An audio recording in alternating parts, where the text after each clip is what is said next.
A new book is making quite a splash in some circles. It's called Rant. When it was first published, the anonymous author, who worked for several years in an upscale New York City restaurant, was known only as the waiter. According to the waiter, 80% of restaurant customers are nice people just looking for something to eat. The remaining 20% are socially maladjusted psychopaths, many of whom don't tip that well.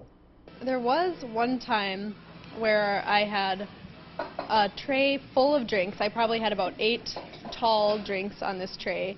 And I'm walking across the entryway to deliver it to the table, and I slipped, and I didn't fall, but of course the entire tray and all the drinks fell everywhere. And spectacular. Oh yes, and the table who the drinks were for were actually upset that they had to wait longer for their drinks. Yeah, I've had those days. A couple years after I started, I was carrying out a tray and nailed a guy in the back of the head with a prime rib plate. And prime rib, yes. Yeah, and he was actually really, really nice. I mean, he's just like, I'm thankful it wasn't hot soup. For the most part, people tip pretty decent. You know, you get the occasional ones, but you know, there's a lot of people that will make up for the ones that don't.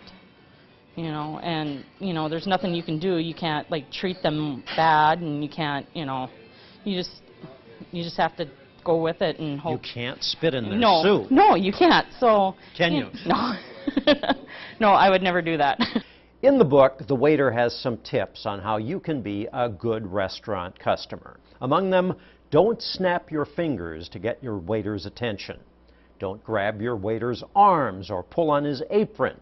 And he says if you cannot afford to leave a tip of at least 15 to 20%, you cannot afford to eat in the restaurant.